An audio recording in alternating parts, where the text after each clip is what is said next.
Oh, yes, I will say okay. I'm so used to being the one who's like running the Zoom. Yes. I'm not used to sitting in the waiting room. I'm not used to having to say okay to things because I'm the one in charge for that. Right. Very confusing. Oh, yes, I would say okay. I'm so used to being the one who's like Oops. running the Zoom.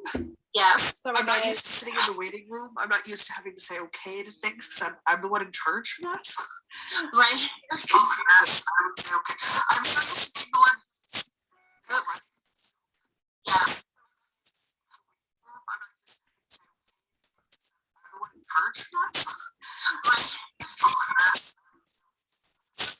There we go. Sorry, guys.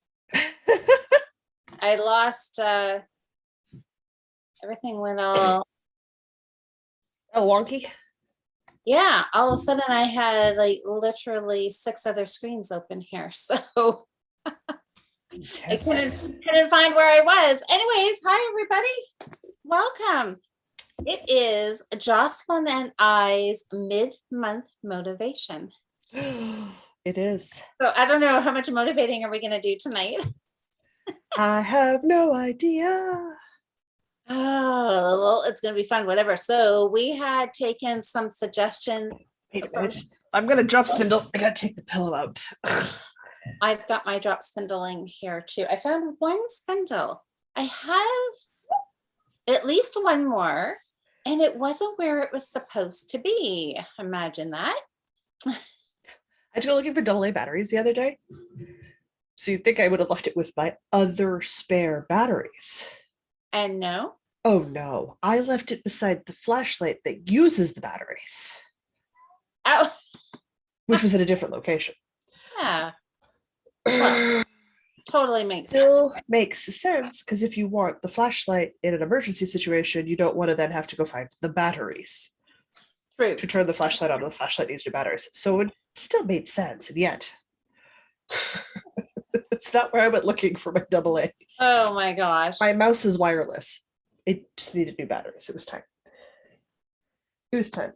What am I doing? Oh, I was in the middle of a sock stripe repeat. So I'm going to finish that first, and then I can drop spindle. All right. Well, shall we? Because of tonight. So this is a little different than what we normally do. Because typically we're talking about our knitting and crochet projects. And if we've finished what we thought we were going to, and tonight we're not going to talk about that. I mean, we're going to end up talking about knitting and crochet. It just won't be about our secret project. Yeah, not about our progress, because we're going to save that for another 2 weeks. Yeah. So yeah, tonight's about spinning. So let me take a peek here in the comments. So which works because I have to do 3 more rows and then I'm ready for a sock color change. So if I stop now, I'll forget what number I'm at. Okay, so you want to finish that? Yeah. Well, this is my spindle. So I'm just going to take a look here and see who all is in the chat. So Sabrina's here, and Melanie, and Sherry, and Nikki. Ooh, all Catherine, Linda, Sally, Sherry, a different Sherry, 2 Sherrys, Diane, and Katie. Oh, Nikki wants to know what cardigan you're wearing, Jocelyn. This is, I think, either the campfire cardi or the no, it's the campfire cardi, the crocheted version. It's cute. Yeah. I made it in cotton and I made the sleeves long. Very long. So it was like it's out of carrot cake. So it's paneled. So you have a back piece, a front piece, and 2 arms. And then I didn't do the fancy intricate border neck thing because I never close my cardigans. Yeah, me neither. Yep. Okay, so while Jocelyn's working on finishing up her rows on her sock. So this is what I found. I don't even know when I was spinning last, how long it's been. Oh my. Hasn't been that long. Like maybe did I do this in the last year? I'm not sure. And actually that doesn't look too bad. No, that looks good. Not too bad at all. I mean, I'm sure if I keep going, there'll be like a real wonky. Yeah, sure. There we go. There's a thicker spot.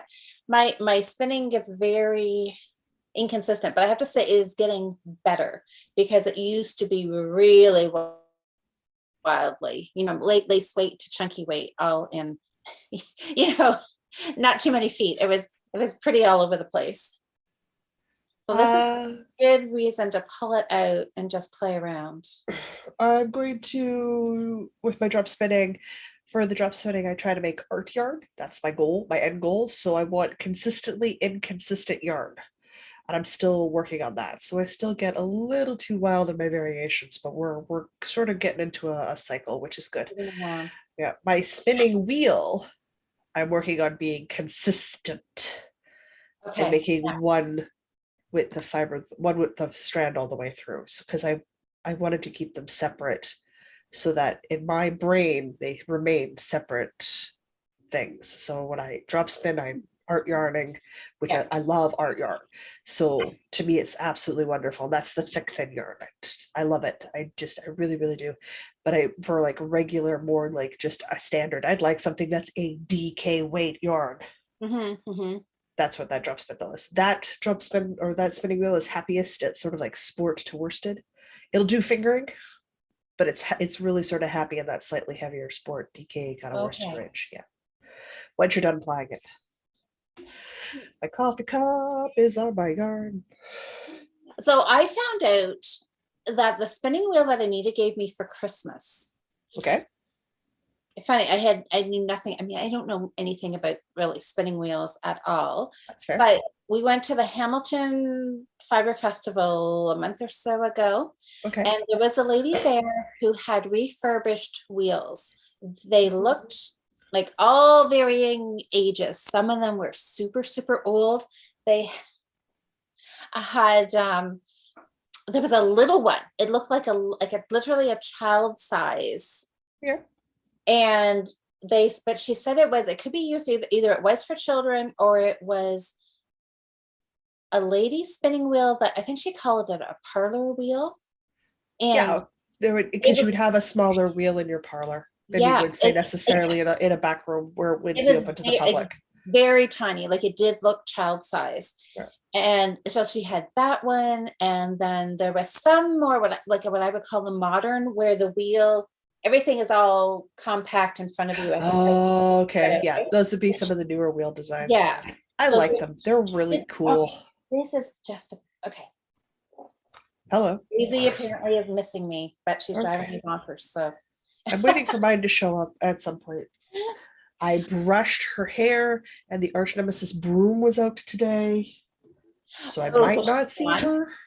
We hate Broom. Broom is our pan ultimate evil bad guy. Really? Yep, with his sidekick Swiffer. Hates both of them with a flippin' passion. Hates them. Whatever happened? I don't know. She's always just running abject fear and terror whenever I pull it out.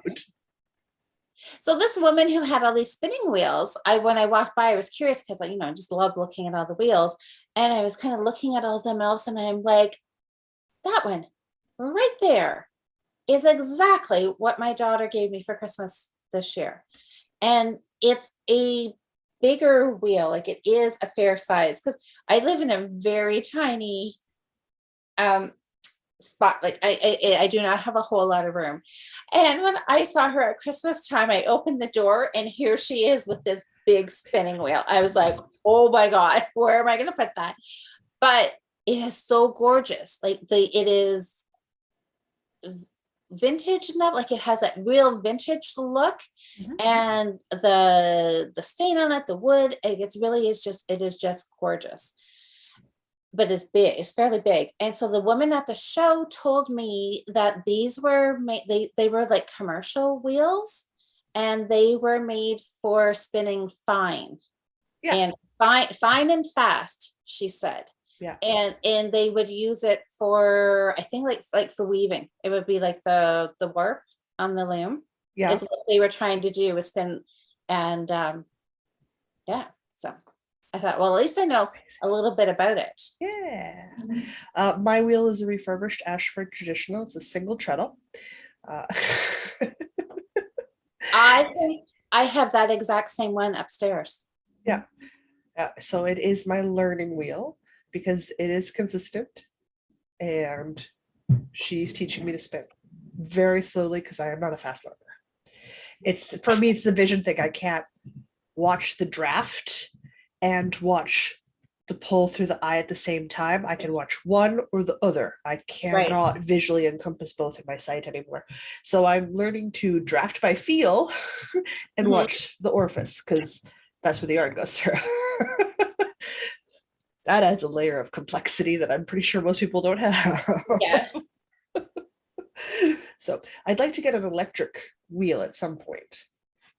That sounds I'd really really like to try one. interesting to me. Well, I've fiddled with electric wheels. Erin has an electric wheel she's brought over and I've played with. And I've played with Diana's electric wheel because Diana backed the eel wheel, the Kickstarter one, and she got one of those. So we absolutely played with it when she first got it because she was very excited about it. And that was great. But I'd like one of my own. I don't want like the nanos or the micro. Like I just want a regular standard size e-spinner because they're still like freaking that big. Yeah. And you're like, okay, that's fine. Like you're the size of a spindle and a little bit of space for a motor. Done. You'll Pretty fit on a much, table. right? Yeah. Yeah. I think I would have to spin more before I actually got one. I like the idea of one, but I haven't really ever got the hang of spinning with a wheel, which is maybe why an electric one might be good, but I don't want to give up on it. No, it's the difference. For the electric wheel, you can just practice drafting and feeding to the orifice. And on your traditional Ashford, you practice your treadling before you put any fiber in. And then you're just combining two motions you already know into the same path. So while you're practicing on the electric and you're practicing your draft and making yarn, move your foot in time to how you're drafting. Yep. And you practice on your treadle, and then you put the two together, because that's really the thing. It's getting your foot and your hands to move at the same time in the same rhythm. That's the trick. See, and I have been told that the standard Ashford, like the one that we both have, when I say, you know, that's what I have, they're like, oh, if you can spin on that, you can spin on anything. And I see a lot of people do that. They're like, oh, you need this because it's easier. You need that, then it's easier. They're all spinning wheels. They all have the same function. You use your foot to make the wheel go around, and you draft yarn through the orifice or draft fiber through the orifice to make yarn. So I wonder, is it though that like you have to treadle harder? Like that's what I found. Like some of them just seem so effortless, like you just barely touch them. Where this one I find you probably just need to oil all your joints. My first thought, are you talking my body or the wheel? I'm not sure which one needs it more. You see that Instagram reel I sent you about resetting your body into factory settings? Tell me it's kale. I was thinking the same thing. Off topic. I went to Farm Boy on the weekend because I'm all about, you know, I mean, what's Farm Boy? I'm sorry. Oh, Farm Boy. So it's like this fancy. It's like a combination. It's in between a market and a grocery store. It's like they've combined them. So it's a grocery store with a market feel. Okay. And it's all like healthy and organic and vegan and all. Oh, it's me. Fun stuff, right? I love that stuff. I love things like that. I went in there and because they have one more round, guys, that I can put the sock down. So they've got soups and chilies, and I'm in a eat healthy really kind of mode right now, right? And so they have these soups that have no preservatives. They make, I'm guessing they make them there, and they're, you know, they're healthy, right? So I came home with one on the weekend. I thought, okay, I'm gonna want to work my way through and try them all. And I came home with one. It was mushroom kale. Okay. And I was like, oh no, because I thought, you know, that could be iffy. So I tried it, and it's okay. It's I can eat it. I would buy it again just so I could be super healthy. Not that I really liked it. Some of the other ones I like better because kale's not my most favorite thing. But maybe, yeah. That's I love kale, but I dislike spinach quite strongly. Oh. Yeah. Yeah, so I'm the reverse. As far as homemade soups go, I can't have soups from cans. I can't have pre-made broths. I can't have bouillon cubes. I can't have, so all of that sodium you're Oh looking to yeah, avoid just isn't a part of my diet to start with. right. So to me, a quick lunch is a 30-minute homemade soup from scratch because I can't do it any other way. Okay, I have a spinning question. Well, that's what we're in theory answering. I don't Yeah. know a ton, guys. I know I don't know very much either. There's So tutorials for days. I watch them. okay, maybe let me go back in here and let me Yeah. peek at the questions and see what anybody's chatting about. I think everybody is. I'm sure people in chat will be more knowledgeable than me in many cases. Oh, I know, right? Oh, Amber's here. Hey, Amber. Hey, Amber. Oh, Sherry, I think your last spindle spinning was blue, wasn't it? I see. I knew people would remember what I was doing.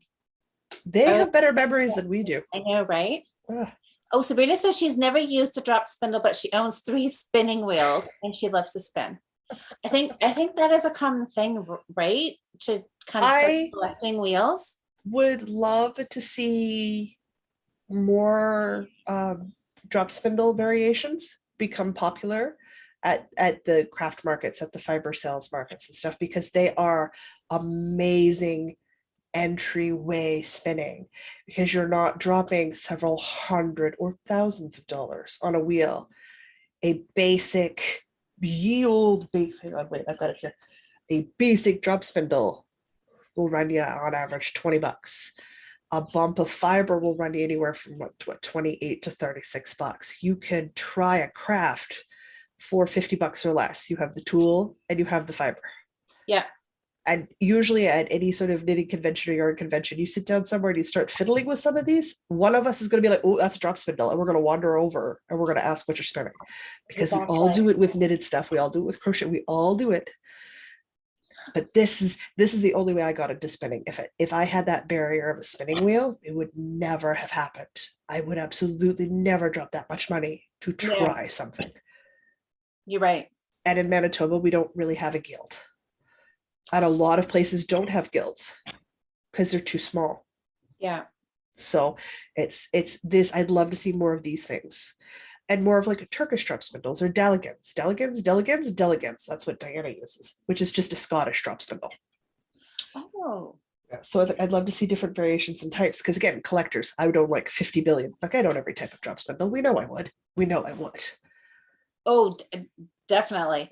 Well, you see, we're really lucky here in London. We have a Spinners and Weavers Guild, a very active, large guild. We have a Weavers Guild out here, Mhm. but we're pretty spread out. And even if we take a look at like the biggest provincial festival we have is probably on par with some of your regular sized festivals. And we get one a year, one big one. And I think sometimes there might be one, maybe another one, if you're willing to travel several hours outside of Winnipeg.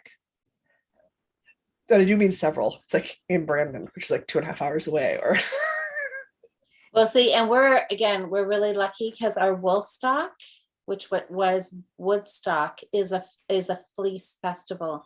So it's not just knitting; it is everything, which is brilliant. 50, and that's where this came from. Yeah,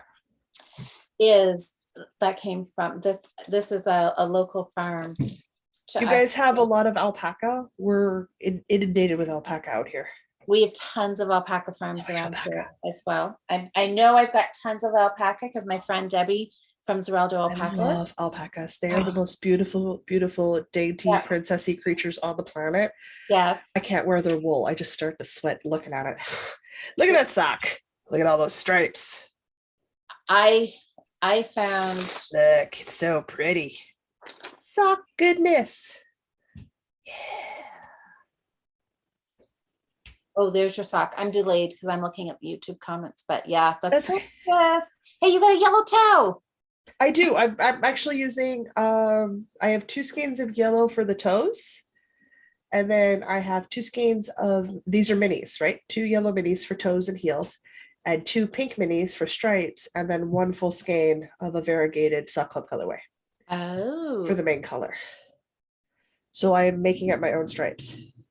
oh, I like that. I like that. And it's not my idea. I so blatantly stole it from Erin, and I don't know where she got it from. I don't remember. Several months ago. And I have such a long foot, guys. I'm not even close to my heel yet. And you just keep on Not going. even close to my heel yet. Oh, Yeah. I've got at least 6 or 8 more stripes to go. But it's a 4-row repeat, so if I don't complete my repeat of 4, I forget what number I'm on, and it's the stripes are wrong, which I don't want. So So I my have to finish my 4-row. but now you're finished, so that's good. Now I'm finished. So my question for spinners, like, see, I've spun this, like whatever I was spinning. So now technically, what should I do with this? Is this where you something that sounds like rolling it on Ply. yeah, but what do I do? So do I you just have the one ball? I don't know. I don't know what I don't even know what this is. So I'm just gonna like get rid of it. I just want to pull it off. Oh, if you're just gonna toss it? I don't know. Maybe. What you should do is wind it off onto like a ball winder, Okay. or onto, you could look up the words lazy Kate, like homemade lazy Yeah. Kates. Yeah. I have a lazy Kate, so I just use that. But if you have a center pull ball, Mhm. what you can do is from that singular center pull ball, one from the inside, one from the outside, you can then pull the yarn out and ply it. And Because ply it. plying is taking your one strand and another strand and combining it together. So if you create your fiber into a single strand by spinning it clockwise to ply it, you take your 2 strands, you stick them together, and you spin them counterclockwise. Counterclockwise. Yeah. I've done that once because I have actually made a hat, and I Yeah. did do that. I divided my fiber. I had 2 of these little 50-gram packages that came from Little Red Mitten. Mhm. And one maybe I didn't pull down my bag of fiber, guys. I just have the stuff I'm working on. That's all right. I just went upstairs and grabbed some, and so I had 2 balls of this, and yeah, I had 2. I had a white or cream. I'm not sure what I had. The sweater And on, a I need my pink. arm. And this was a guild project, so I'm assuming that I bought a bunch of these colors and everybody picked what they wanted, and I ended up with pink. That's fine. So, but I actually spun it and I plied it, and then I knit a hat, and it was very, very, very chunky. Very, and I just had enough to make a hat. Like it just came down long enough. It was super close. So I have plied, but that was a long time ago, and I don't really know. So okay, I'm just gonna get rid of this. Plying, there's a ton of different ways to ply. I think if you don't like it and it's not something that you're like, oh man, I want to use, it was an experiment and get rid of it. Yeah, I don't know what it was.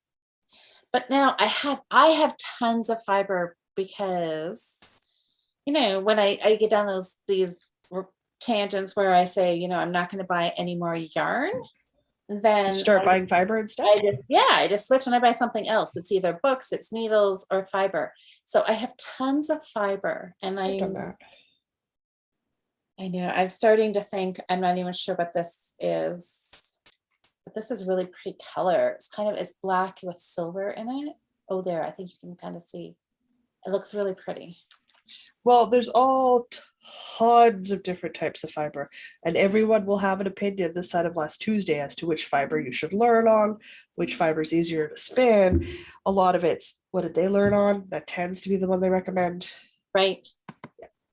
Well, let me see. Okay, I'll go back. If there was one that gave them grief, they super don't recommend that one, because we're the same way. Like if we run across a yarn and we just get the one ball that has a lot of yarn barf going on, we're just like, never use this yarn. It's all knotted, it's the worst. Or it's a fiber content we discover we don't like.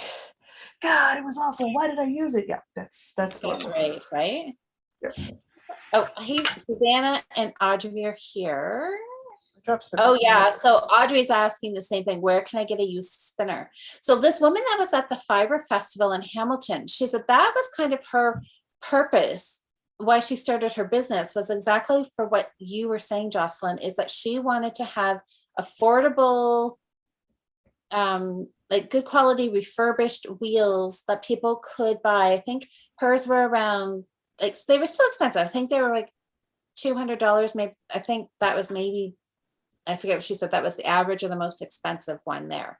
Was a couple $100. This one retailed refurbished for $250, but a new Ashford Traditional's $1,000 or something Canadian. Oh, I know, because I know a lot, the last few Christmases I have thought to myself, I thought, okay, maybe I should treat myself and get a newer wheel, right? Like either a single, or sometimes I look at the ones that have the double treadle and thinking maybe I should just treat myself. And then I go look at the price and I'm like, yikes, nope, I'm going to learn to spend on what I've got.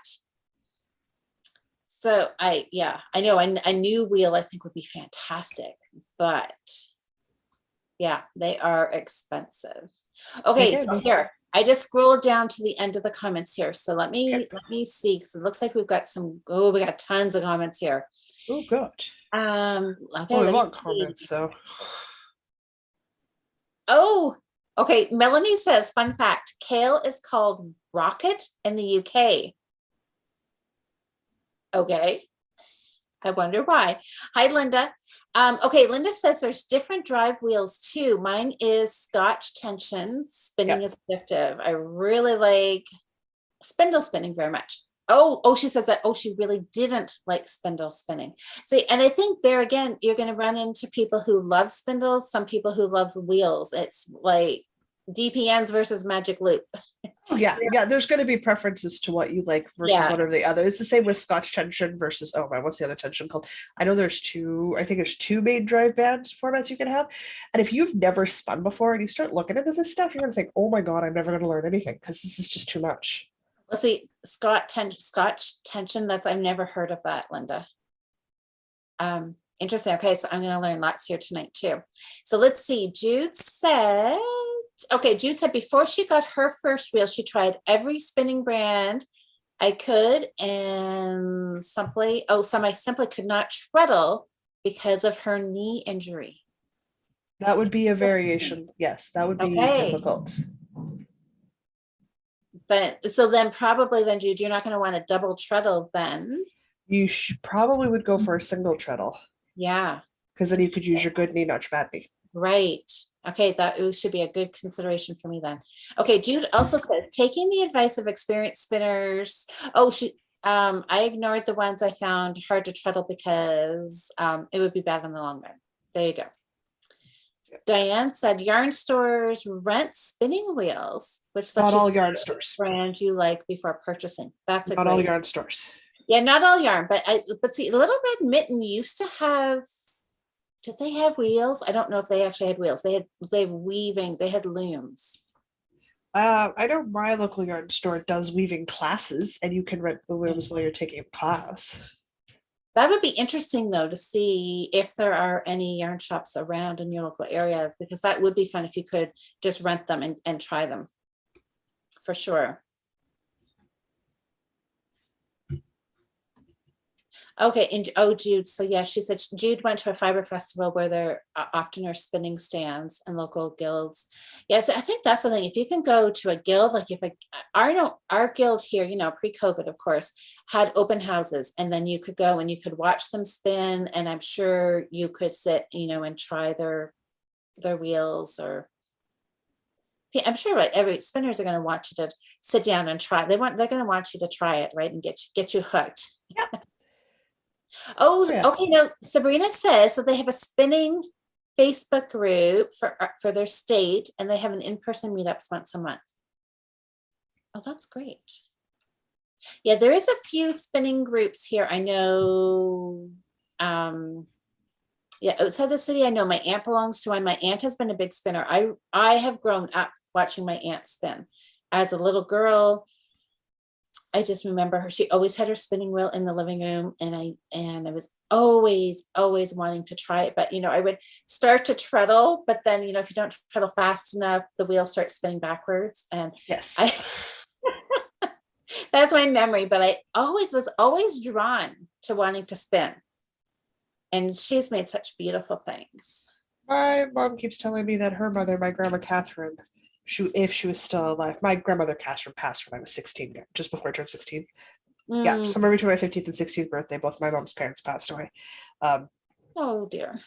I didn't craft then, but she would be super proud of the knitting, but she wouldn't get the spinning. I'm like, that's fine, Mom. Like, you're fine with my crafting too, but you also don't get it. Oh, okay. Oh, okay. Well, Melanie, so this is good and bad, Melanie. So Melanie says she's inheriting a drop spindle from a friend because her friend can't use it because she has an inner ear thing that causes vertigo. That would cause you some propagations. Yeah, so I imagine watching that spinning would really, so Melanie's gonna benefit from that. So yeah, there's weeks where I can't spin because I don't see well enough to have a horizon anymore, but I don't see not well enough for my inner ear to take over my balance differently. So I spend days where I am as dizzy as you would be if you had too much to drink and you were going to be hungover the next morning. And that's just my natural state to start the day with. So there's some days where I don't spin at all. Yeah, well, if you for can. a good long while.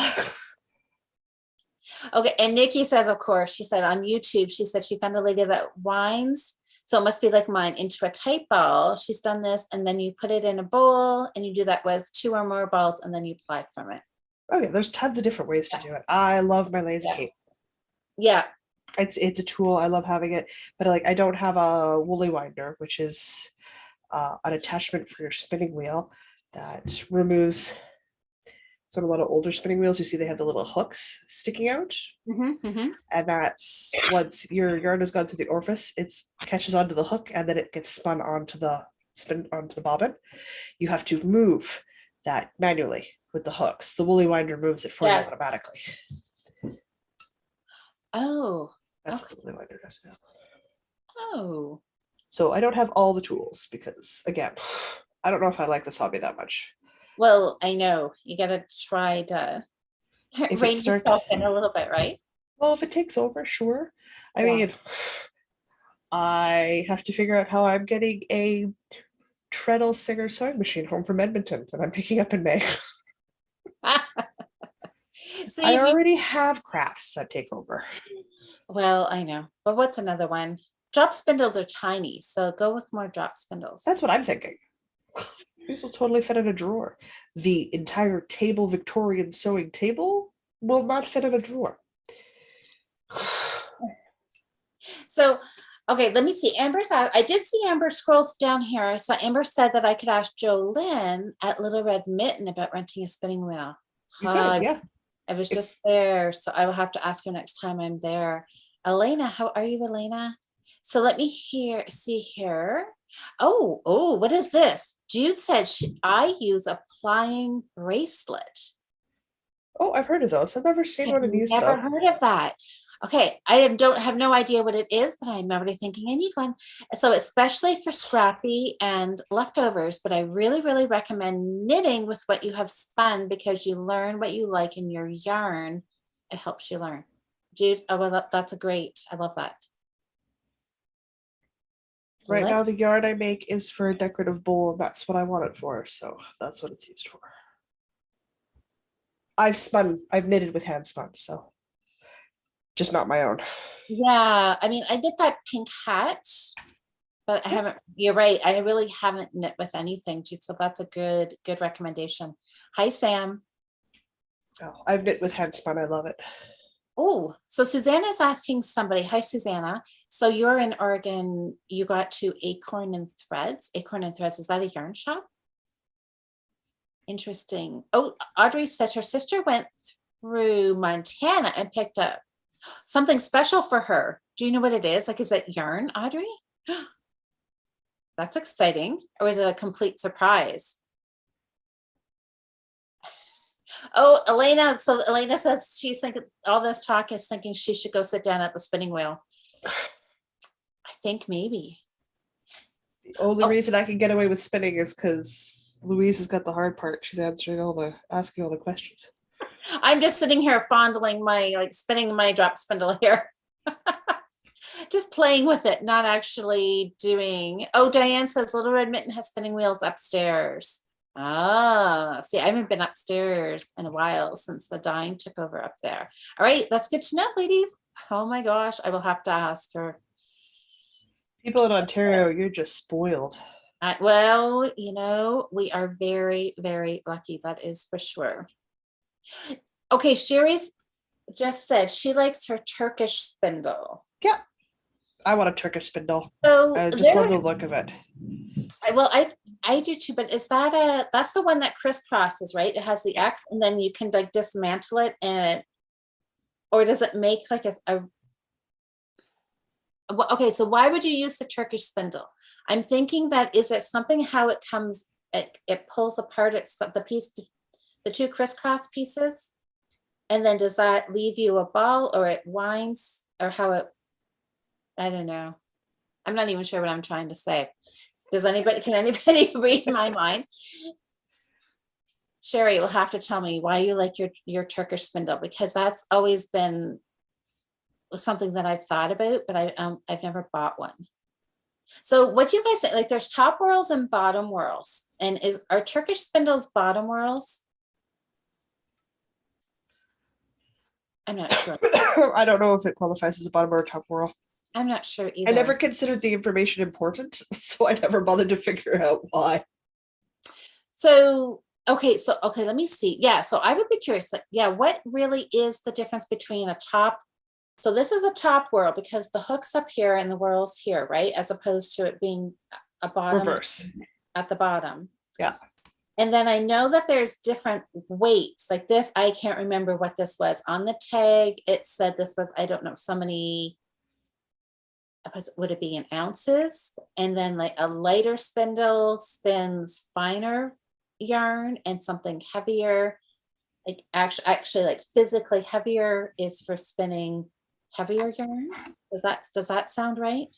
Or would that be lighter yarns because it's heavier, so it pulls the draft for you better? Yeah, maybe I have it backwards. So Sam's asking what is a drop spindle. So Sam, what I'm holding here is a drop spindle.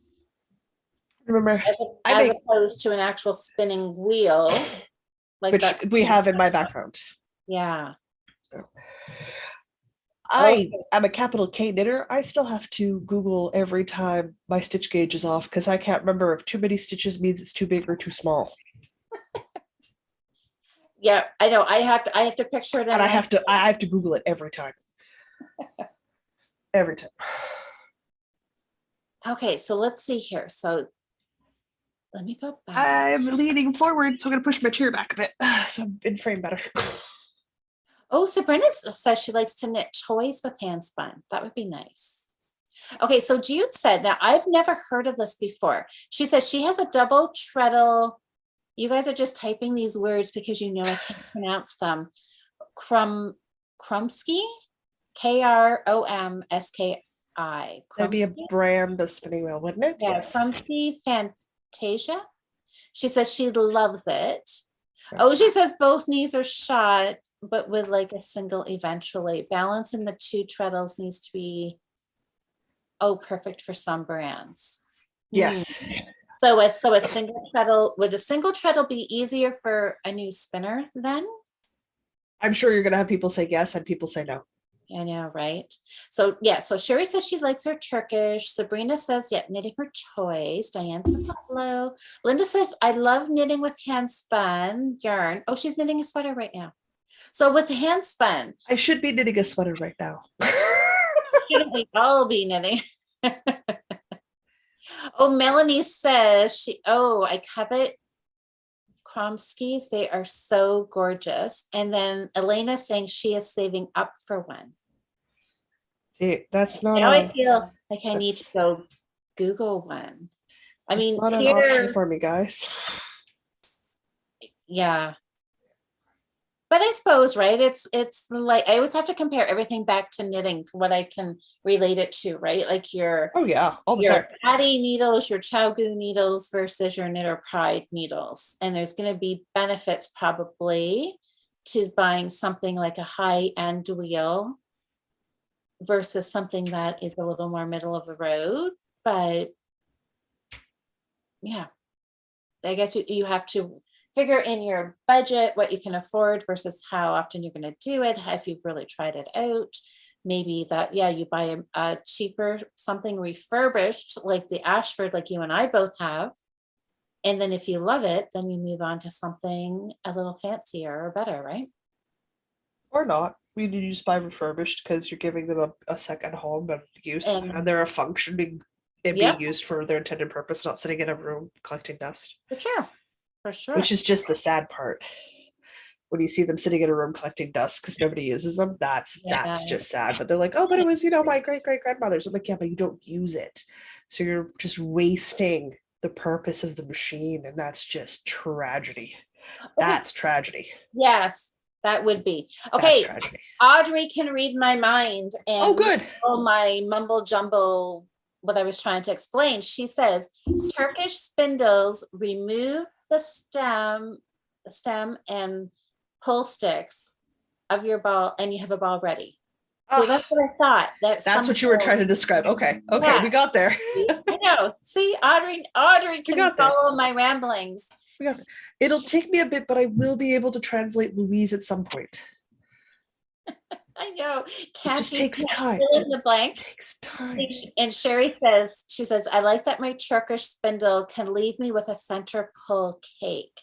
I also like that I don't have to wind and then unwind from a shaft if it gets too heavy.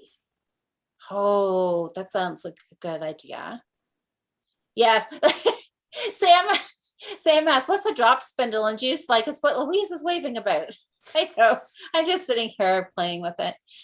Okay. Oh, Sherry says she finds she can also get finer, more consistent yarn with her Turkish spindle. Oh my gosh. You guys do realize now. Oh, Louise is buying a Turkish spindle. Okay. Sherry. Cheryl and I, in 2 weeks' time, are going to a fiber festival. Okay.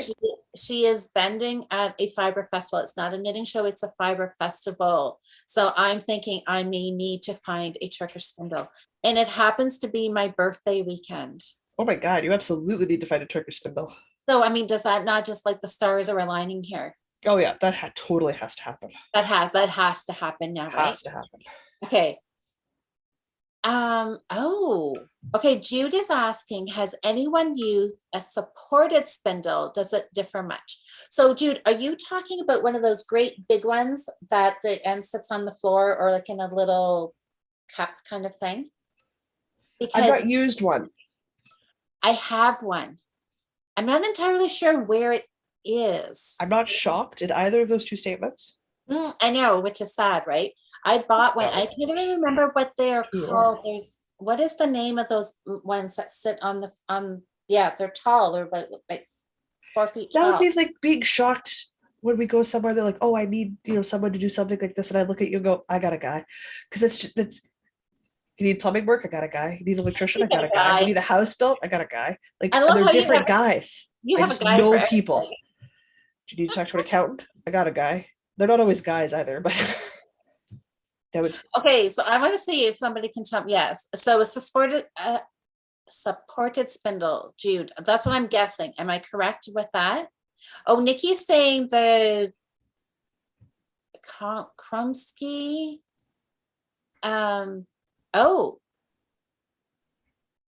Is the Queen drop spindle? It's the kind of drop spindle you have. Oh, so should they make drop spindles and wheels? I gotta go Google these guys. My local yarn store carries Ashford drop spindles. So my first drop spindle was from them and it was $19. This one was a gift from a girlfriend.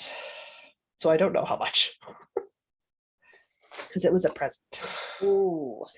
And I think her and her husband made these ones. Oh, really? Yeah, and I think all I really know is that they're supposed to be balanced. Yes. I mean, I've seen people where you've taken like an old CD and a piece of doweling and you put a hook on it and you kind of make your own, right? I don't know. I've never tried one. Has anybody tried making their own with just something like that? In the So case of the other Jocelyn is who I got this from. the other Jocelyn. She runs a drop spinning group here in the city. Does she? Yeah, she loves drop spinning. She travels to the States for fiber. She does Really? breed specific spins. Yeah. She was doing a spin because she wanted to make yarn. I think it was for her daughter for her wedding. Yeah. For all the places her and her to-be husband had ever visited. So she had like an Australian breed, a New England breed, and like so she Oh, she is really into spinning. She knows a lot. She got me into spinning. She wants to get me into weaving too. Of course she does. I know. I returned the favor by trying to get her into sewing or into knitting and sewing, and she's just like, nah.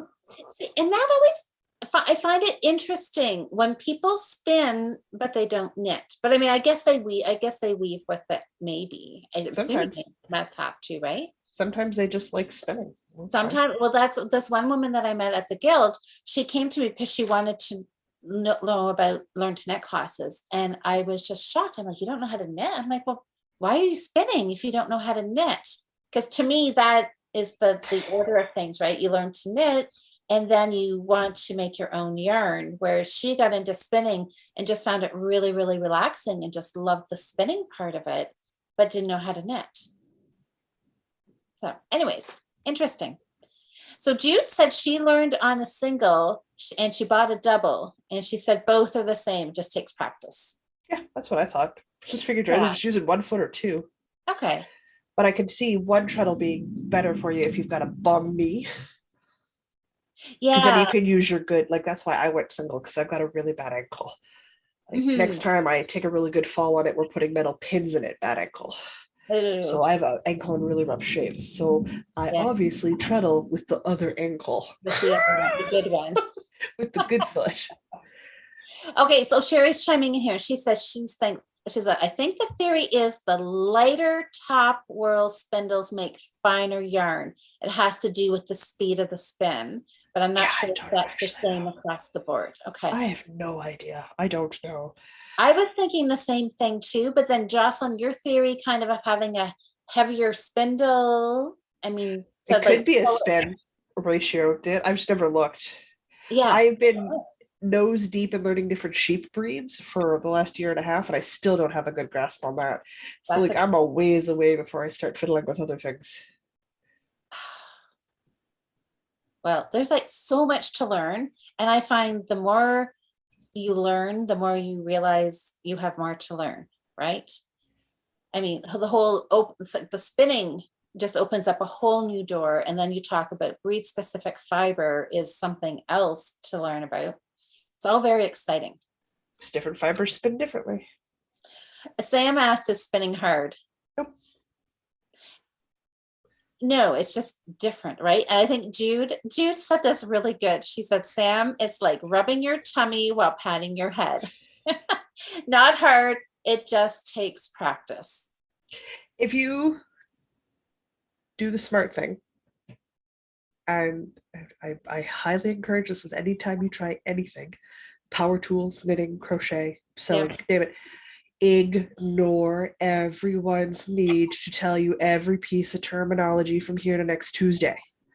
You don't need the right words. You don't need them.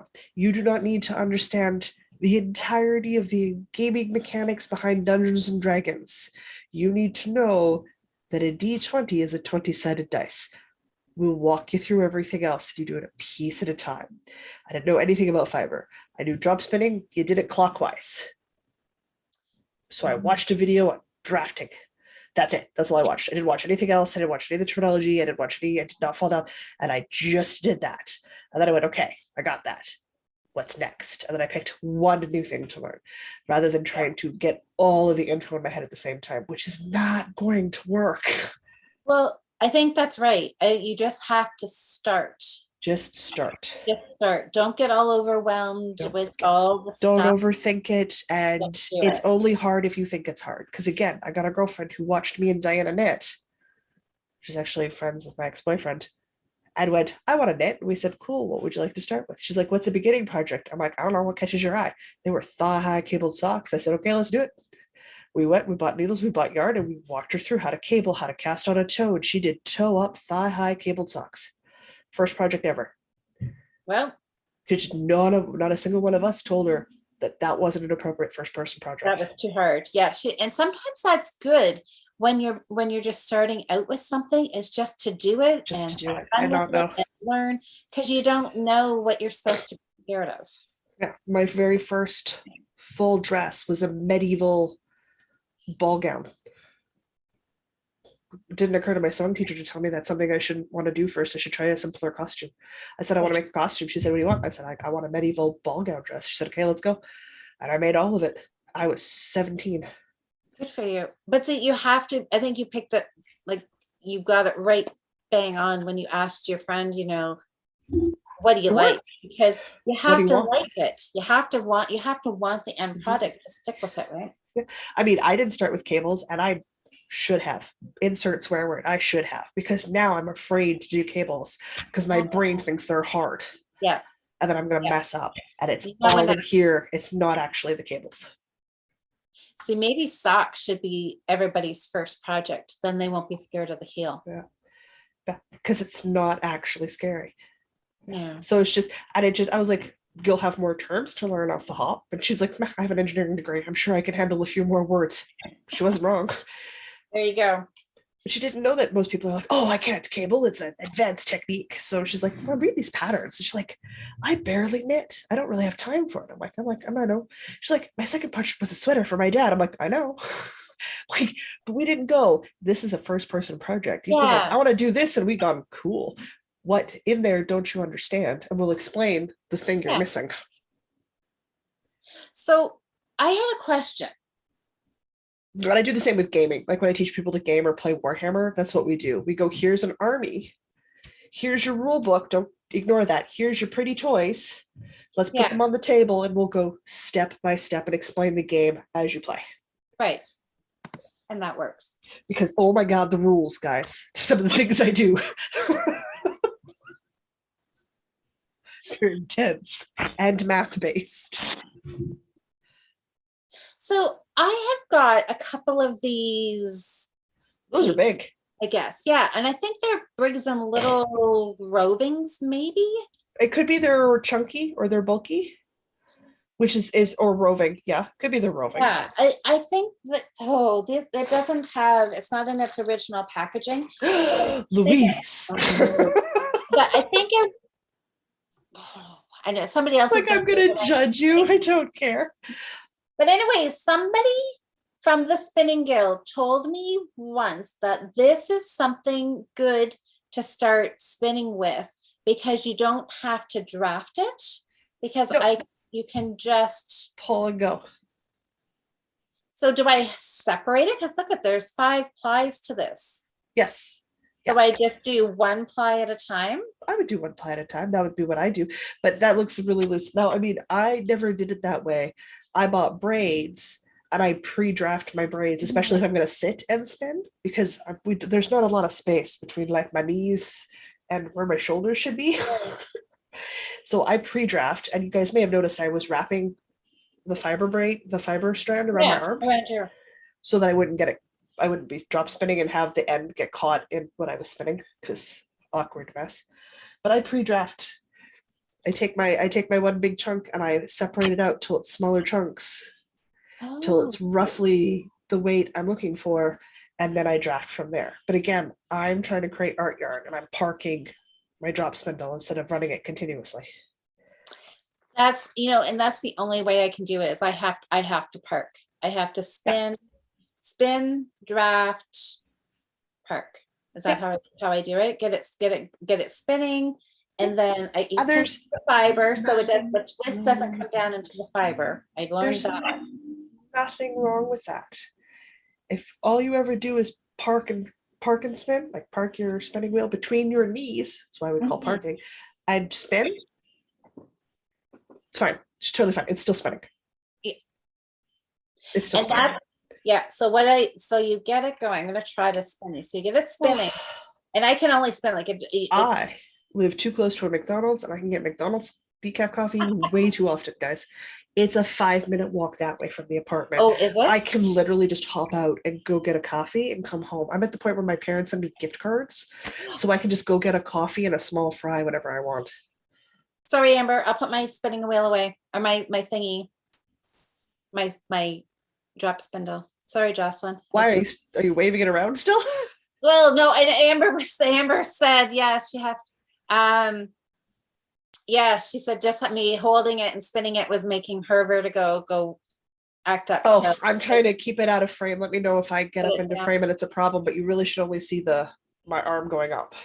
So let's see. Oh, Sherry said she also finds that she can get finer, more consistent yarn with her Turkish spinner. Did I read that? Okay. I think so, but that's okay. Oh It's yeah, there we go. Turkish spindles is on the list. Oh, I did go back here farther. I hear that beep, so I look at the bottom of my screen to see that little notification for Discord, but we're full screened, so there's nothing there. Listen to But I look every But you time. look when you- So Jude said, listen, this is interesting. Her Turkish spindle was 3D printed and was not expensive. You can get fancy, but it's not needed. It's not needed. Ah. Navajo spindle, Nikki. That's it. Yes. I bought one of those. I saw somebody using it and I was like, oh my God, I have to have that. Navajo spindle. Yes. Sherry says, I think it's Navajo spindle. Supported spindles. Oh, look like a magic wand and rest in a little bowl. Oh, okay. Oh, okay. Yes, I have seen those too. And they have a little bowl. Oh, so I need one of those too, is what you're saying. Guys, stop adding to her shopping list. I need a supported. See, I didn't realize. So I've got the Navajo. I have a top. I think both of mine are top whirl. Okay, maybe I need to do a little more spinning before I get too carried away. But anyways, it's so exciting to think about all the things that I could go get. Supported spindles don't need to be big. Oh, Elena says she's got lots of small ones. Oh, excited. Okay, fine. I like, yeah, the amount you could collect of them, right? And just because they're so pretty. But like Jude said, you don't need to go fancy for it to be functional. No. I'm going to go fancy. Sherry's talking about ones that maybe are called Tibetan ones, the supported spindles on YouTube that use brass bowls and they sing. I think those are Tibetan. That sounds fun too, right?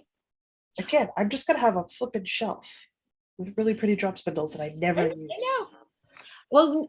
Well, we could use them all. So Elena's saying lighter spindles equals thinner yarn. Ah, okay. I believe you guys. I've never looked. Well, I think I learned my lesson with knitting. I treated my crochet very differently when I learned to crochet, and I'm really happy I did that. Whoops, keep that out of frame so it doesn't bother Amber. So Jude says there's a lot to be said for the park and draft technique. Well, you know what? I found that was allowed me to be able to actually spin on my spindle. When I first got my spindle, I think maybe I was just looking at YouTube videos and seeing how people could just keep going, spin and draft, and just kept, and I was trying to do that. And that's when I was dropping my spindle all the time because I was trying, I was getting my fiber too thin and it would break and the spindle would drop or something. I mean, it is called a drop spindle. Yeah, and I had that part perfected when Excellent. but then I think I took a class at Little Red Mitten and Jane, I think, taught it, and it just made so much sense. And that's what she had us doing, the park and spin, because you could just broke it down into little steps. And then it kind of clicked for me. I would like to be able to spin continuously at some point, but I suppose if I never do, it won't be the end of the world. Let's see. Oh, hi, Lynn. Oh, Lynn, Oh, she said Lynn did not get to pick her wheel. My husband bought an Ashford Kiwi 2 kit. He put it together and surprised me on my birthday. Was that 5 years ago? Well, that was really sweet. Just the fact that he went and did all that for you, and like knowing that that would be something that you would like, or he was listening to you talk about it and paid attention, so that was something that you were going to enjoy. I think that is super sweet. I have no husband. Yeah, neither do I. So, not a thing that'll happen for me. Oh, Sherry said, okay, so my ball, my cake of stuff, what did I do with it? Okay. Oh, wait, really? What did I do with it? Oh, here it is. Like, okay, this can't have just gone too far. So Sherry said that she used this for her first spinning, separated the strands and just used each strand. It was good to start with. And then I never had to worry about even drafting. Okay. I'm gonna put my spinning away so that we're for sure not bugging Amber. Because I hate vertigo. I hate suffering from it. I'm certainly not going to do anything that would aggravate somebody else's vertigo. That's just rude. No, I am surrounded by knitting, guys. Their crafting can occur. This is not abandoned things. And I'll spin later tonight while I'm watching Critical Role. When I did it, I separated them, just spread them out and rolled them into balls and placed them in their own little red plastic cups. Okay. Jude says loves to spin with pencil roving. I find it easier to get consistent. Okay. Oh no, if I pick up the sweater to work on it, I've got a stitch to pick up. Amber, you're probably right. Amber thinks you're going to have vases full of drop spindles. Possibly. Nikki says park and draft is how she learned on her spindle. Yep. It's a very good way to learn. Yeah. Very good way to learn. Okay. Oh. There's only one downside when you sit in a wooden chair for this many hours in a day. Your butt starts to go numb. Lynn says she loves her Ashford and her husband too. I need a cushion. Yeah. Your husband sounds delightful. It's there's nothing, guys. It's just the wood you see back here is the wood underneath me. Yeah, you need like a lawn chair cushion kind of thing for that. Yeah, I need a cushiony thing. I'll make one later. I just haven't bothered to make one. Okay. And if I put a folded blanket on here, it will become a cat perch. Which I don't need her to start sleeping on this chair and then arguing with me as to who's sitting in it. So look what I have here. I'm gonna pick up stitches live. This won't go poorly at all. I have got Angora hair. Has anybody spun with this before? That's rabbit, right? Yeah. And it is, oh my goodness, it is super soft. This is probably maybe not what you're supposed to start. Daisy. Whatever. Yes. But it just feels slippery too. Start with whatever makes you happy. But it feels really nice and fluffy. Mostly because you won't actually know the difference. So it really doesn't matter. It really doesn't matter because you don't know the difference. Probably not. Yeah. So I don't know. But I haven't tried it. It's just been sitting in my stash because but maybe I should just play with it. So when you draft, I'm never entirely sure how wide my pieces should be. Like, should I draft this or should I split it in half again and get something really thin and fine? Oh, this stuff is going to be fun to play with. I like doing a little bit of pre-drafting before I start spinning on the wheel. I find having a smaller amount of fiber is a bit easier to control. Mm-hmm. So I pull my big braid apart, so I have like 3 sort of roughly equal bits, and then I draft from those 3 equal bits.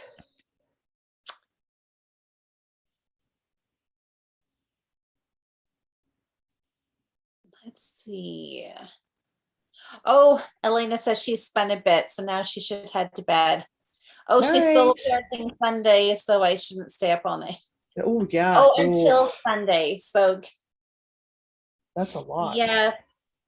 Well, yeah, because it is late for you, Elena. It's Sleep well. yeah. Oh, we're supposed to say hi to Asa. Hi, Asa. Because Hello. Asa said hello. She said to say hello to you. Hello, Daisy. How's it hanging? Are you doing cat things? Yeah, okay. She's wants to be snuggled. My monster likes to try to climb up and then drape herself over her shoulder, and then she gets mad, drapes herself over the other shoulder, and then she sits and looks at me for a little bit like Meerkat, and then she flops backwards like a toddler and expects me to catch her so that I can hold her like a baby. Because she likes to be held like belly. People who've watched the podcast will see she'll get up and she's like legs limbed outstretched, full exposed belly, just chilling, looking around, taking a nap. Oh, That's my monster. Sherry. Okay, so Sherry, this comment was back when you were talking about your chair and just sitting on a wood chair. Yeah. Sherry says her seat comes pre-cushioned. Mine, not as much. Not as much. All of the pillow happens on top. It's not very helpful anywhere else. But other people enjoy it, so okay, whatever. It's of no use to me. So Nikki, okay, what is this? Nikki said, Jocelyn. I'm with Here you. in Fallon, we say my arse has gone dunce if your butt has gone numb from sitting in a hard chair. Pretty much, yeah. Yeah, Sherry, the Angora is gorgeous. Don't get me wrong, when my niece was a baby, it was the perfect position to prop her, to burp her, was to have her just low enough that her chest and her stomach was sitting right on top of my chest. She found it was easier to burp her. Oh, that's so handy. Oh, So handy. there you go. Oh, Nikki said here that I should look at Yarn Waffle podcast. She does a spin to knit episode every month, and she recently did a bunny slipper and used Angora yarn blended with another kind of fiber. It was beautiful. Yeah, Lynn is saying slippery fiber is usually more difficult for a beginner. Oh, okay, Jude, what is this? Jude says, I do like a good fractal spin. Ooh, those are pretty. Okay. I know the word. I know what it looks like. I don't know how to do it yet. Okay, can you explain that a little more, Jude? What exactly is that? Mostly because I looked up images of fractal spinning. Seriously, I don't think I've ever even heard about that. Okay, so Sherry's telling me with my fiber, she says she splits it, gets it thin, and then sort of use your finger and make it I can make it into like a strand of pencil roving. Okay. Oh, I did say it right, Nikki. Awesome. Okay. So how many people here that are in the chat have you guys tried spinning? Like Amber, have you ever tried it? Sam, have you tried? Susanna, do you spin or have you tried spinning? Who else was in here? There was Diane. Guys, I successfully put off picking up this stitch all day yesterday. Blowing my streak. Don't mind me. Oh no, are you still? Okay. Well, I had to get to the side that had the drop stitch on it. Now I have to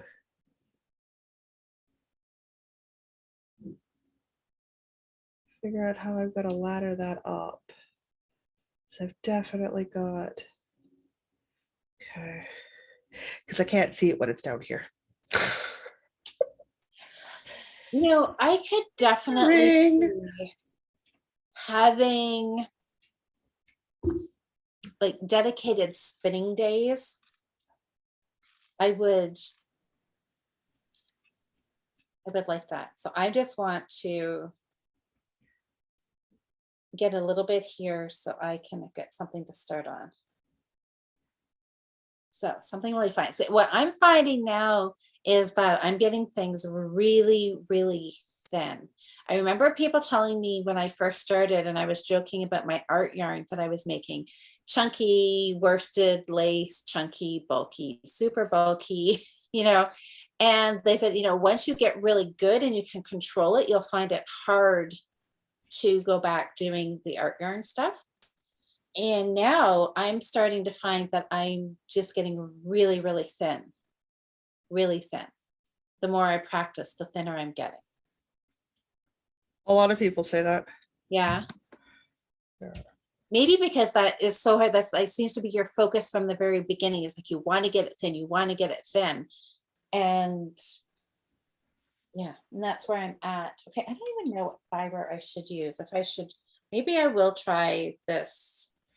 You spend a lot of time practicing at being consistent.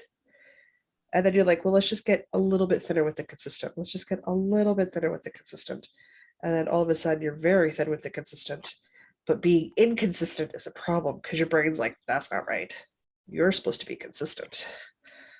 So can you get The same way as over time our tension evens out and becomes more consistent. From like our very first project to things now, like the first time you make a crochet square, it's not square. It's not square. It's not square. But for me to make a not square now would be so hard. I struggle to make hexagons because my brain's like, nope, not square. Go back and fix that. And I'm like, wait, I want that extra corner. I want that extra corner. We're good. I know what I'm doing, brain. It's fine. Yeah. I don't mind broken rib. I really don't mind broken rib. I'm gonna try this, Sarah. I hate picking up stitches. Oh, Sam says she has not spun before. Oh, hi, Kim. Diane says no. Diane said no to spinning. That's fair. It might not be a craft for you. No, that's right. Ooh, Nikki says she has her eye on a full-size wheel. Yes, that is very exciting. Yeah, Diane's never tried spinning. Hi, Kim. She said she hasn't tried it, but her daughter learned at a craft festival and enjoyed it. See, that's nice, right? Getting to try something. Amber's never tried drop spinning, and I don't think I can because of your vertigo. Would wheel spinning? Yeah. Would that be any easier for vertigo, or would it still just cause issues? On my bad days, I can't do either. So Okay. I'm going to take a wild stab and guess that it's Amanda's or Amber's inner ear. Who's the one who gets vertigo? Amber. Amber. I'm going to assume that her inner ear, when it's misbehaving, is like when my eyes won't register that things are level, my ear tries to compensate and I'm on a lead. So my ear thinks I'm standing straight, my eyes think I'm standing crooked, but if my eyes think I'm standing straight, my ear thinks I'm standing crooked. I can't do any spinning at all because that extra bit of motion I'm trying to track is too much. Right. But those are days where I don't walk around unless a hand is on a surface somewhere because I don't know if I'm upright. I've only ever had one experience with vertigo, and thankfully it didn't last long. I've had tons. I've had inner ear infections for years. My inner ears love being infected. I don't know why. It's a hobby of theirs, I guess. I don't know. Annoying jerks that they are, but it's got really bad with the vision. So yeah, that's what it is. But yeah, no. On my bad days when I've really got bad vertigo, I can't do it. I've had gaming nights planned where we planned to play like a first-person shooter game or something, and I've had to go. I will sit in the chat with you guys, but I have to play something with a more stable XY axis because I can't mess with anything today. In which case, yes, I usually play Stardew Valley instead of like Borderlands 2 or something. Okay, this kind of feels like cheating, having it already pre-drafted. And Your point is what? I don't know. I don't really feel like I'm doing anything other than, I mean, putting some extra twist in it. Oh yeah, okay. But yeah, this really makes me see that the drafting is okay. But now I can tell I'm getting a lot of twist in here. So if I let it go, will it twist? Should have seen my niece trying to figure out how to use the spinning wheel. She didn't want to watch YouTube. She wasn't doing tutorials, so I just gave her a braid of fiber and said, go for it. This is roughly what you need to do. Loosest explanation possible. She made some great rope. She was determined. She went at it. She was like 12 or 13 or something, right? She went at it for like 2 weeks every day after school. She came downstairs. That's it. We're cracking this nut. That's fun. Okay, so see, I spoke too soon because I just pulled it apart and tried joining it, and but see, it's too thin there. It's just going to pull apart again. So practice, practice, practice. Always.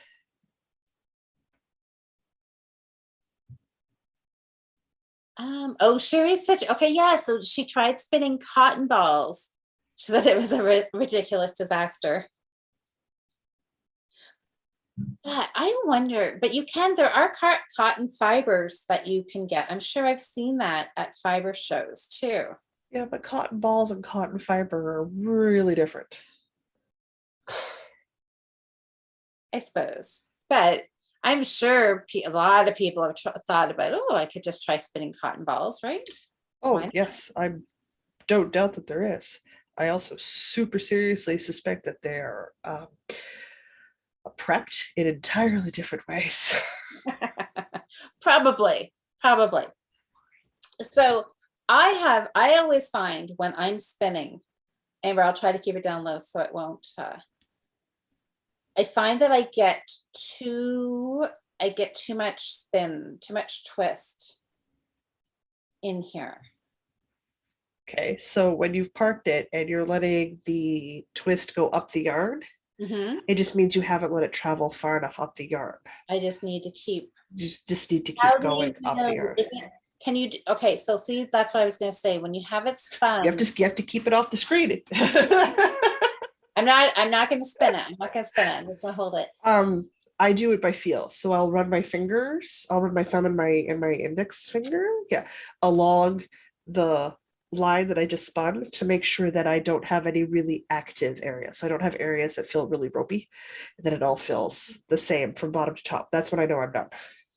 So when I let it like go back in on itself and it all twists up like that, it's too much activity on the yarn. It's too twisted.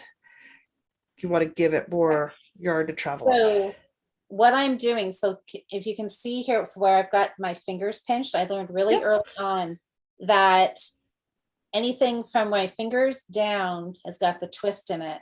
Yes. And from where I've pinched back here, this is just my roving or my fleece. Yeah. Because you don't want to get the spin back here too far if you haven't pre-drafted it. No. Because then that turns into a mess. So what Jocelyn, you're saying is, so I'm going to if I put my fingers up here to stop the spin from going. This is my spinning wheel, and this is my pinched fingers. I put my spinning wheel between my legs. I got a free hand. I take one hand up to where I'm pinched. I re-pinch and then move my other hand farther along my fiber, clamp it down again, and then I let the spin travel up. And then so I can. And if it's, and I'll run my fingers along. If it's still active, my arm just keeps going up and up and up and up and up till I run that activity out through the line, and then I wind it and start spinning again. Okay. Because eventually what'll happen is you'll have not enough and your yarn breaks. Because it's no longer been spun. It's just fiber hanging out at the end. Okay. See, and I can't tell like by feeling. I don't know. I guess I'll get to know the. You'll get there by look. But because you'll be able to see the activity of the yarn. So I'm guessing it still, will it always twist back in on itself? If you've got too much. If I let if I let the spin go up farther, Yeah, it'll start So- to unwind. It'll start to become less active. and I'll Yes, come up less here active is and the let the spin, let it travel. For anybody who wants to know, that's how many decrease rounds it takes to get to the bottom of my arm. That's okay. I thought you were doing socks. I was looking at that and I thought, oh, knee highs, but that's a sleeve. It's a sleeve on my podcast anniversary sweater. I really Okay. need to get this All right. done. We extended the freaking deadline for this anniversary knit along, mostly because one of the Patreon members asked me, and I said, yeah, sure, why not? Either me or Diana are even close. Now I feel obligated to get the sweater done before the end of April. On top of the secret knitting, on top of me and Diana starting race knitting as well, on top of everything else I'm doing. I'm just gonna give up on sleep. I can't. My body requires it, but I Hey, can hope. sleep. Gotta sleep. It's my time of the month. I'm currently sleeping 12 or 14 hours a day. That's a lot. One ovary, just one. It's doing the job of two. It wears me out once a month Yep. because it's Doesn't listen to your overworked. body. It's overworked, so it's time for rest mode a lot. Ooh, hi, Tracy. Tracy said she's done drop spinning when she was younger. Good. So you've got some experience. Okay. Let me come back here. Oh, I played with nail guns when I was a child. I mean, it was under supervision. Oh, that would be dangerous. Carpenter for a father. Okay. Jude's got some good info here. Oh, good. Take the braid, split in half, top to bottom. Spin one piece end to end. So one bobbin. Then take the second half, split it into 3 pieces, top to bottom. Spin one piece, then the next, then last onto second bobbin. Okay. Linda, you like spinning? Oh, you like spinning, what I like to knit with. Okay. There you go. So the fiber or like the weight is whatever you're wanting to knit, that's what you spin. That makes a lot of sense. Is illusion knitting color work? No, not really, Sam. Because it's just knit some pearls. I mean, it is 2 color, but I don't think it really falls under like the actual definition of what color works, like in Tarja or Fair Isle, that kind of thing.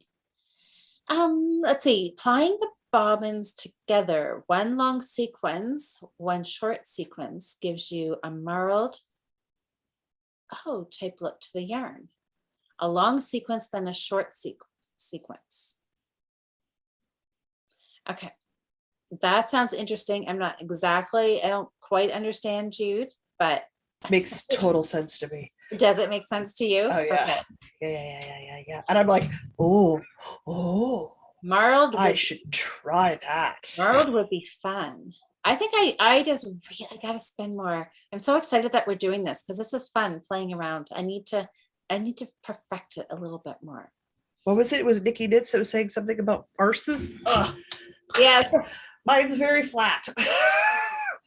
Because I've been in this chair on and off since You June. need to sit on some of your fiber. That's what you need. I need a pillow. I need a semi-flat. Do you know what I have in the top of my closet? What? I have flattened old bed pillows because I like to shove all of the stuffing into one corner and make large couch cushions with them for sitting on the floor for kids or for putting on couches as like housewarming presents. And I like refabricate them. I think I have one up there. Should put that on here.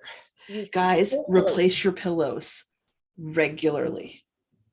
Do not Google what gets in your pillows. You will never sleep on them again. Just trusted Jocelyn. Wash and put them in the dryer once a quarter and replace them every other year, every 2 years. Just do that for me, okay? Don't Google. Don't Google. I know. It's pretty bad. It's gross. And I knew it was gross before my sister and I Googled. Now we're paranoid about it. Paranoid. I know. Also, it makes your pillows fluffy. Why wouldn't you throw them in the dryer to make them fluffy? That's true. Very You true. get re-fluffied pillows. Isn't it genius? Also, I'm allergic to everything under the sun, so it's a problem. It's a thing I've always done, so that's okay. So yeah. I know my friends will look at me. They're like, "You replace your pillows every 2 years." Don't Google it. Don't. Yeah. Don't. Humans are gross. Don't Google it. Don't. I actually thought that they would probably have recommended replacing them sooner than 2 years. I go about every 2 years, give or take. But again, I wash and like in the washer on a hot cycle, in the dryer on a hot cycle, wash and dry my pillows. It's all polyester. It's the same stuff you put on your body. Yeah. It's fine. Tammy's got a good question here. Will an electric spinner work for those with vertigo? That might, because you're not paying attention to the spinning. You're just paying attention to the drafting. So that might actually be a way of doing it. I wonder. You know what? I will try electric spinning on a day when I've got vertigo, and we'll let you know how that goes. Yeah, I'm curious. I wonder if anybody else has tried that. Yeah, because there's no way I don't, like, when I go to visit Diana next year, or when she comes home to visit, like hers can go either way, and we can give it a try because I get vertigo fairly often. So well, we can just try it on a bad eye day. That'll give us the answer.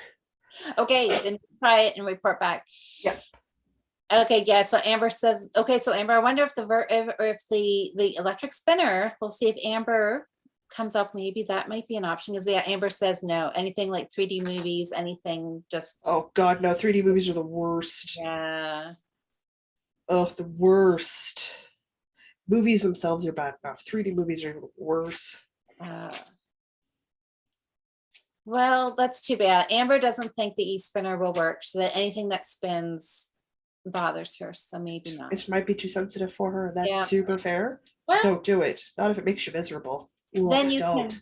Well, yeah. I mean, if you can't spin, oh well. I mean, that's not. I mean, it's too bad because it is kind of fun to do. But if you can't do it, well, you can't. There's like a million other things you can do instead, right? Guys, I was supposed to be ordering Shoshinko mending tools today. Did not do that. Whoops. Okay. I have a very old quilt, and I've been practicing just with a regular slightly dull needle and embroidery thread. Shoshinko stitching techniques, but now I want to do the Shoshinko stitching techniques on my very old quilted blanket to repair it, so that it's obvious mending, different colored threads, different colored patterns. Because yes, I'm so happy for that blanket to look like someone's mended it and loved it. I loved it so much that it's kept it. Like hate being wasteful, which would be throwing the old one out and getting a whole brand new one. It's a perfectly fine quilt. We've just started to undo some stitching on some of the quilting. That's all that needs to be fixed on that. It's a wonderful summer quilt. Absolutely. But I want the proper Shoshinko needle to work on the actual quilt. So I was like, oh, gotta order it. Did not remember to do that today. And I want the proper finger tool because I keep stabbing myself. I have a thimble, but I want a proper tool. So that makes sense. Okay, so listen. Okay, this here sounds exciting. Jude said she has nettle fiber for spinning. Ooh, See, I want to try that. She doesn't sound like she's used it yet. She collected a few non-wool fibers for spinning and will spin at some point. Okay, Jude. But I want to knit with nettle fiber. That's what I want to do. Oops, I should move my microphone further out so that you guys aren't getting too much of an echo. Okay, so Sherry's giving me, so she said you want it to double back on itself, but only once, not more than one loop. Okay.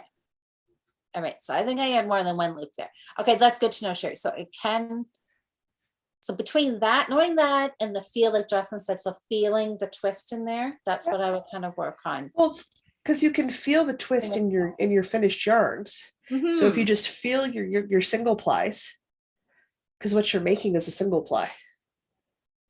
That's right.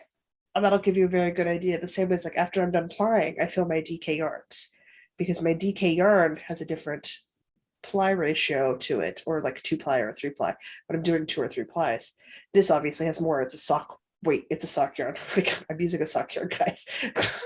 So this is a different feel to what I'm making, but I've knitted with art yarns before, so I know what feel I'm going for rather than by look. Because again, I can't tell the difference. Right. Half the time, I can't tell the difference between fingering and DK or DK and worsted. Sometimes fingering to worsted is hard for me to see, but I can feel the difference because it's a different ply ratio. So Okay. So I've got things you do when you can't see. Well, that's right. Well, the feel is a good way. I mean, for you or for, I mean, Anybody. good rule in general. That sounds like trying to. It also lets me know if I find the yarn itchy, because if I run it through my fingers and it irritates my thumb and my index finger, there's no way I want it on my body. The rest of my body's more princessy than my fingers. But then what do you do if you don't like it? I usually, if I've made it, I stick it in a bowl and display it. There you go. That works. Yeah. It's pretty color. It's something I've made. It's a craft that I have done, and it's on display. I like that. Just like my books, just like my stuffed animals, just like my teacups. Yeah. My rock collection, as my mom says. I have pretty boxes. Okay, Nikki says her first spin with her spindle was very active and rather broken in places. I didn't knit with it. Oh, you did knit with it, and it turned out to be stretchy, bouncy yarn. Oh, and made a very nice cowl. Okay. Oh, Tracy says not enough experience to explain. Okay. That's okay. Oh yes, Sam was working on my poem. Sam and I chatted earlier today. Good. Sam's writing me my birthday poem, which is very sweet. So I can't imagine writing poetry. It's hard. Yeah, Nikki says with the electric wheel, the bobbin still spins, so that may still cause problems with vertigo. Yeah. Whereas for me, I can't look at what I'm spinning and where it's going, so I can ignore one of the two things.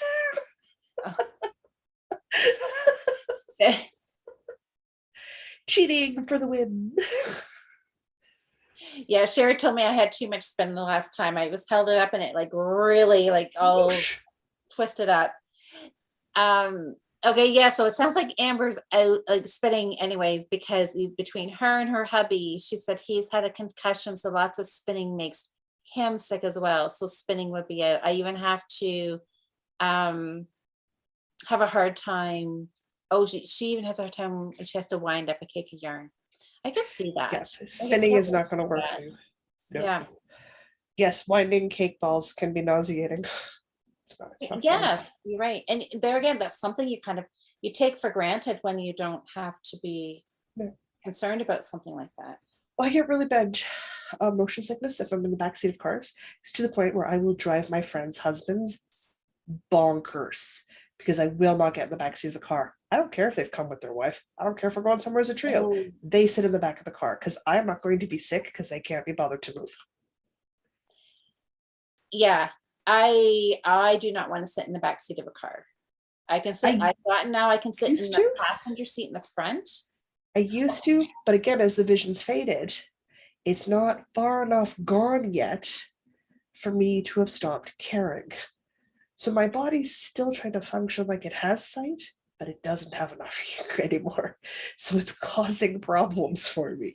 I've been talking to some of my other cousins who are farther along, much farther along the scale. They're like, yeah, once you get past a certain part, your inner ear and your eyes go, oh, right, those don't work anymore. Stop using them. The other problem is I'm still trying to use them. So it's a good and bad thing then, right? It's a good and bad thing, yeah. It's good for you that it still bothers you. Just difficult. Just difficult. Okay, so I'm thinking that this looks better. So who is saying, Oh, Nikki says make a rug out of it or cup coasters or tea coasters. Yeah, something, right? Exactly. I think you're right. Definitely use your first spinning into something. I am. It's a decorative piece and I like it. Okay, Sherry, is this a technical? Okay, is this a technical term? Sherry says after you ply it, soak it, Yep. and Whack it. Whack it. Whack it. The Whack it. spin will relax a bit. Yeah. And So Lynn says you spin want it, to have ply it. active energy. Yeah. Spin it, ply it, wait a day, wash it, dry it, or wash it, whack it, dry it. Those are your steps.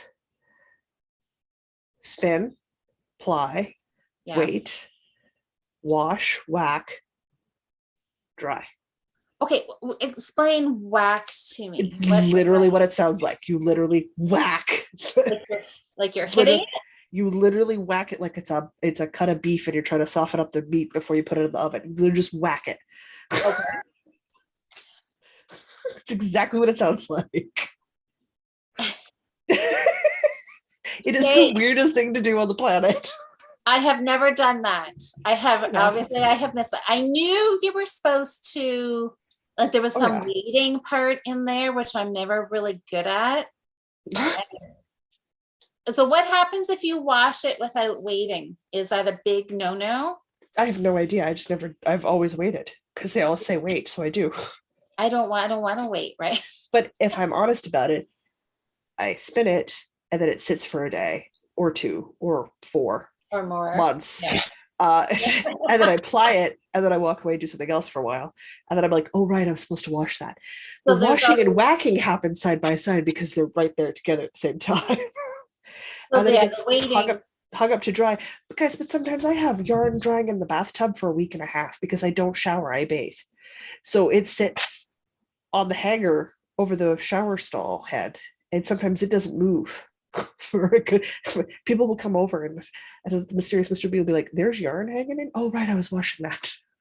Is it dry now? He's like, yeah, shall we skein that up again? Shall we twist that out and put it back in? I'm like, yeah, we should do that.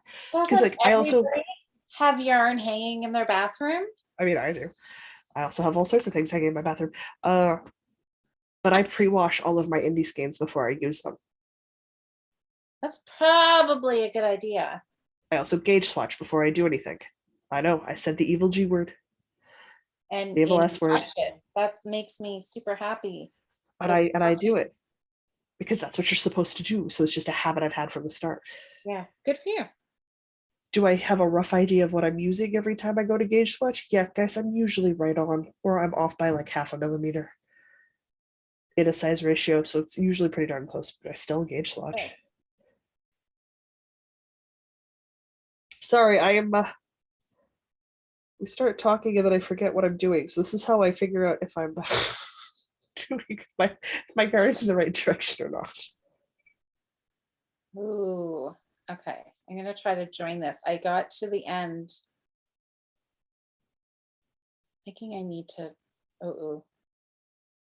I wanted to make it thinner so I could put 2 plies together and spin them, and then I think I pulled it too far. Yeah, that happens. Whatever. Oops. Okay, we'll see what happens here. Okay, I'm going to go back to the chat here. Yes. So Lynn said you want some active energy for your yarn for bounce and drape. So I guess that makes sense. It's just finding that sweet spot then with between two, not enough. Yeah.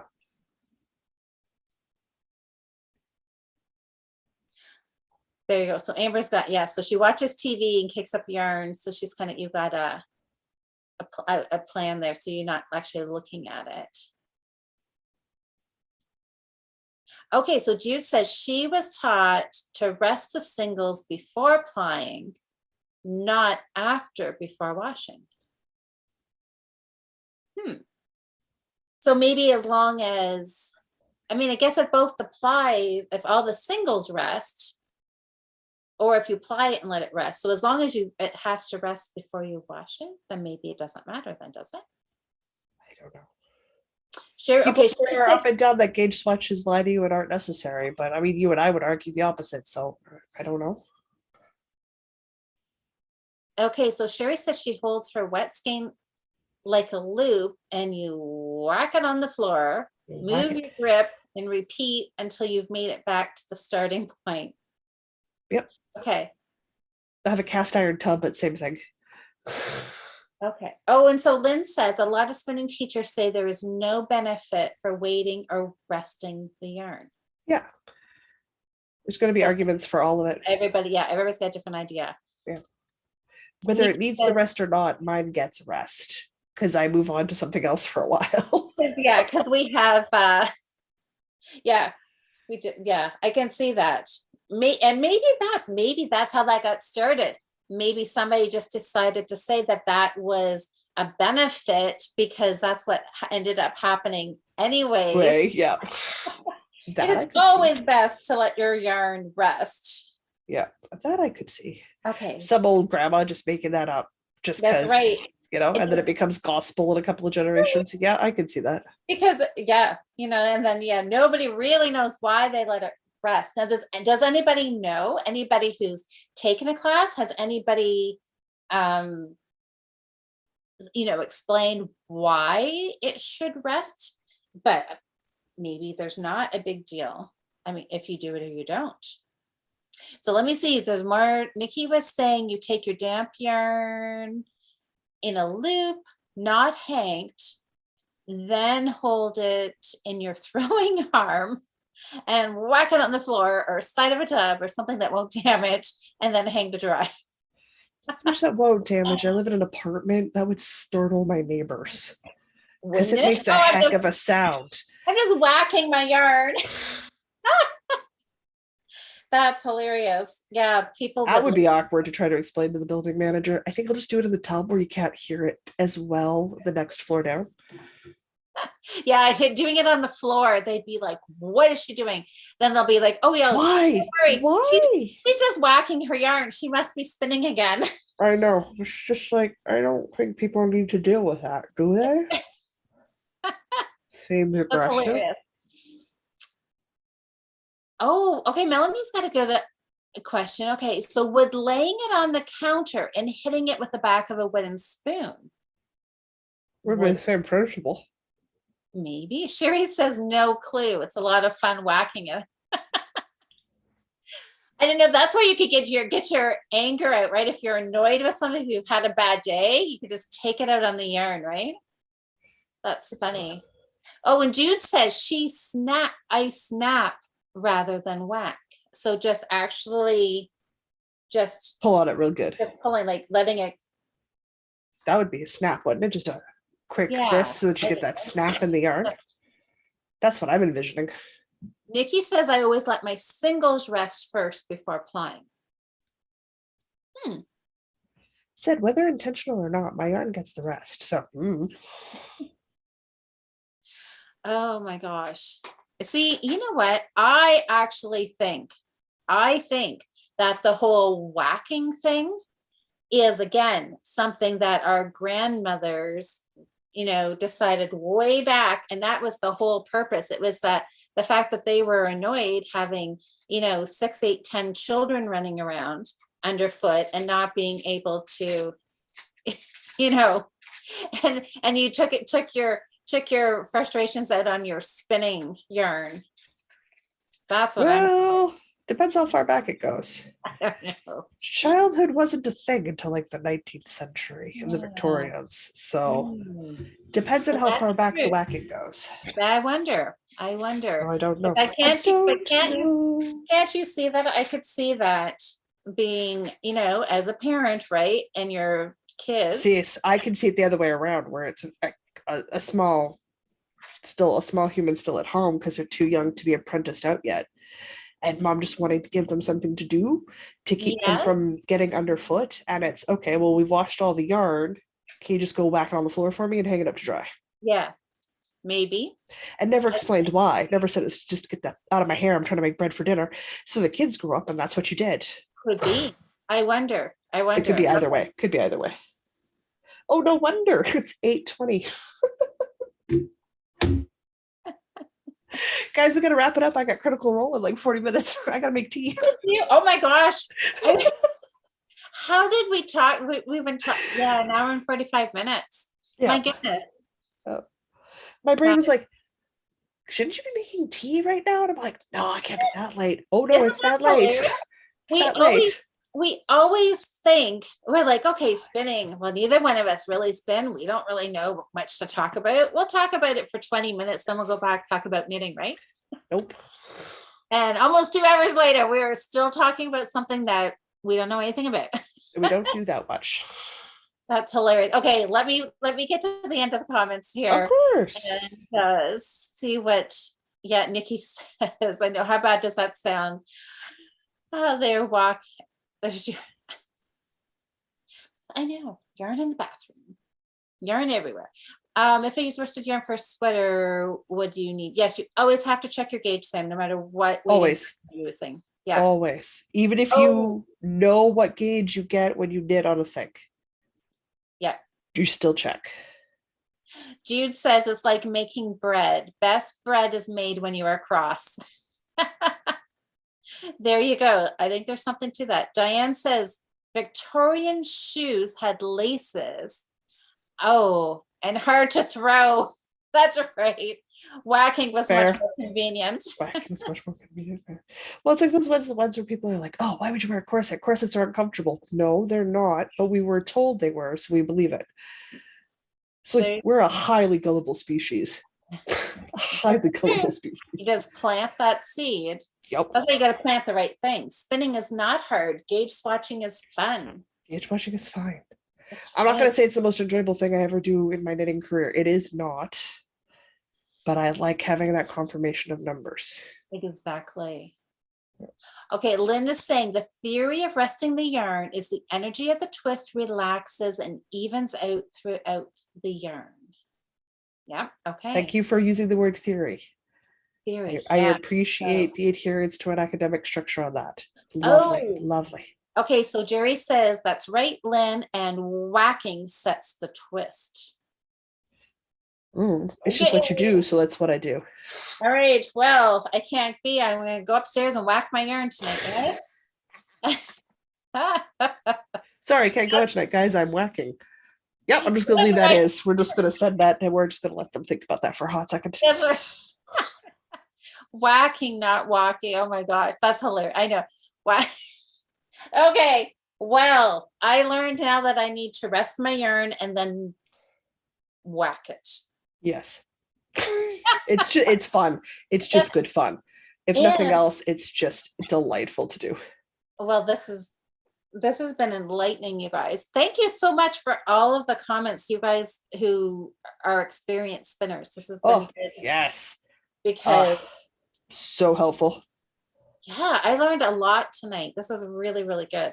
So, I'm so glad you guys were here to get me kind of back on track here. And I liked working, with these roving bits. So it totally changes the spinning experience when you're not having to worry about the drafting. I can get much more spun because I can spin it and then I'm not constantly drafting and draft. I feel like I can go much farther before my spin runs out of spin. Very fun. I like that. This is going to get me going. And I'm going to look for a Turkish spindle, you guys. Absolutely. I think you should. Absolutely. Okay. Well, all right.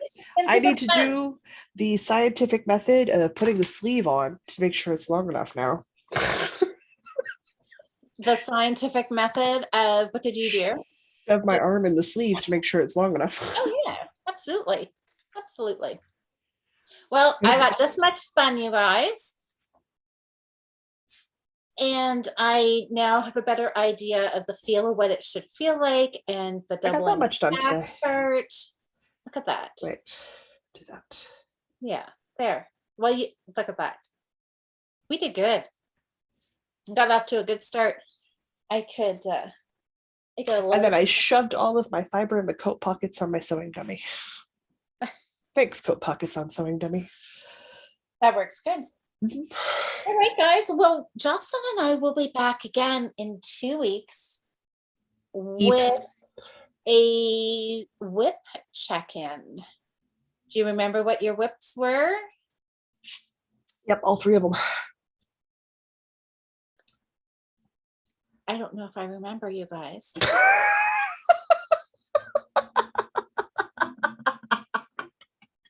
Granny, I remember the crochet was a granny square. Oh my God, Louise, I gotta go to the bathroom. Okay, I will figure this out on my own. I love you guys. I gotta go. Okay, that's it. Okay, that's a sign. We're done. Jocelyn's got to do a pee run, so I we're gotta out go. of here. Mother Nature's calling. I need to make tea. I love you guys. I gotta go. Okay, bye everybody. I'm gonna end the live.